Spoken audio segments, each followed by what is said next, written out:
Chole butter मसाला और साथ में पूरी मैं पहले खाता था, लेकिन जब मैंने इसे पराठे के साथ खा के देखा ना, तब मुझे पता चला कि असली स्वाद तो पराठे के साथ ही है। तो बस इसीलिए छोले बटर मसाला के साथ साथ में पराठे की भी रेसिपी बता रहा हूँ। तो देखो, छोले को तो मैंने पहले से 12 से 15 घंटे के लिए भिगा के रखा था। फिर ले लो एक कुकर और ये जो फुले हुए छोले ना, उसे कुकर में डाल दो। साथ में डाल दो 2 तेज़पत्ता और तेज़पत्ता के साथ एक छोटा टुकड़ा दालचीनी का। पानी तो देखो मैंने 1 कप भर के डाल दिया है। और साथ में डाल दो आधा छोटा चम्मच नमक।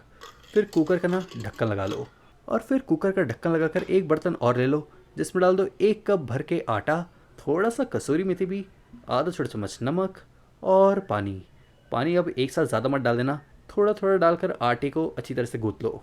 वैसे ये पराठे की तैयारी कर रहा हूँ। फिर आटा को अच्छी तरह से गूँथने के बाद सब्जियाँ ले लेंगे। तो सब्जियों में मैंने ले लिया है 2 प्याज, 2 टमाटर और हाँ, एक चीज़ तो बताना भूल ही गया था कि कुकर में ना 2 से 3 सीटी देना है। फिर 3 सीटी आने के बाद गैस को बंद कर दो और जो सब्जियाँ ले ली थी ना, अब उन्हें काट लो। तो देखो, प्याज को ना एकदम बारीक बारीक ही काटना है, मतलब जितना बारीक काट सकते हो उतना बारीक काट लो। फिर प्याज को एकदम बारीक बारीक काटने के बाद ले लो टमाटर, पर हाँ, टमाटर के सिर्फ 4 टुकड़े कर लेना। फिर ले लो हरी मिर्च, अब हरी मिर्च तो अपने टेस्ट के हिसाब से लेना। फिर इसे भी एकदम बारीक बारीक काट लो। फिर कुकर का जब गैस अच्छी तरह से निकल जाए, तब छोले को ना एक बार चेक कर लेंगे। अब देखो, छोले इतने अच्छे तरह से पके रहने चाहिए कि हाथों में पकड़ते इस तरह से दब जाए। चाहे तो आपको एक और पकड़ के दिखाता हूँ। देखो, कुछ इस तरह से। फिर इसके बाद ले लो मिक्सी जार, जिसमें डाल दो 2 कटे हुए टमाटर और अब इसे ना मिक्सी में घुमा लो। फिर इसे मिक्सी में घुमाकर एकदम अच्छा सा प्यूरे बना लो। और फिर इसके बाद दोबारा मिक्सी जार ले लो, जिसमें थोड़े से उबले हुए छोले डाल दो और साथ में डाल दो थोड़ा सा पानी और अब इन्हें ना घुमा लो।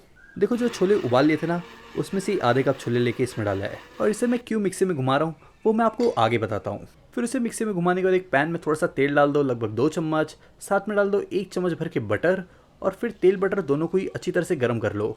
और दोनों को गर्म करने के बाद इसमें डाल दो आधा छोटा चम्मच जीरा और फिर जीरा को भी अच्छी तरह से पकने दो।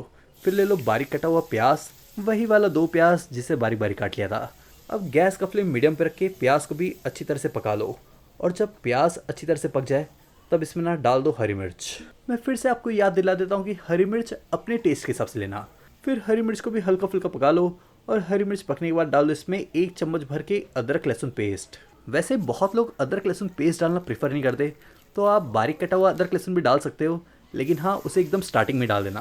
फिर जो टमाटर को मिक्सी में घुमा लिया था वो डाल दो और इसे भी अच्छी तरह से पका लो, क्योंकि इसे हमने कच्चा ही पीसा था।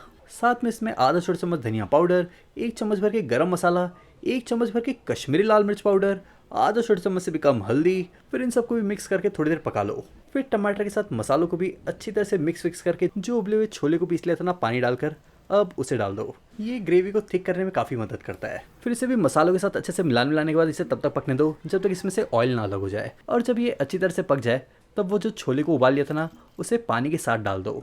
फिर इसे भी तब तक पका लो जब तक पानी उबल के एकदम कम ना हो जाए। और जब पानी थोड़ा बहुत कम हो जाए, तब इसमें डाल दो नमक और बारीक कटी हुई धनिया। फिर नमक और बारीक कटी हुई धनिया को भी अच्छी तरह से मिला लो। फिर दोनों को ही अच्छी तरह से मिलाने के बाद अब ये रेडी है, तो इसे अब साइड में रख दो। फिर इसके बाद जो आटे को गूंथ लिया था वो ले लो। फिर अब इसका बनाना है पेड़ा। तो देखो, जो नॉर्मल रोटी वाला पेड़ा होता है ना, उससे बस थोड़ा सा ही बड़ा पेड़ा बनाना है। फिर उसके ऊपर डाल दो सूखा आटा और अब इसे बेल लो। पहले तो इसे रोटी की तरह नॉर्मली गोल ही बेलना है।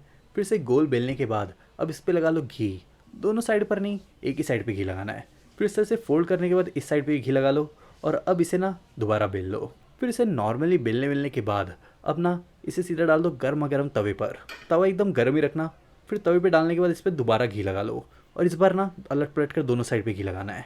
फिर दोनों साइड पे घी लगाकर अच्छी तरह से इसे सेक कर इस तरह से पका लो और फिर इसे गर्मा गर्म सब्जी के साथ सर्व कर लो। अगर दोनों रेसिपी अच्छी लगी तो वीडियो को लाइक करो, शेयर करो। शेफ प्रतीक्स किचन को अगर सब्सक्राइब नहीं किया है तो जाके सब्सक्राइब कर लो।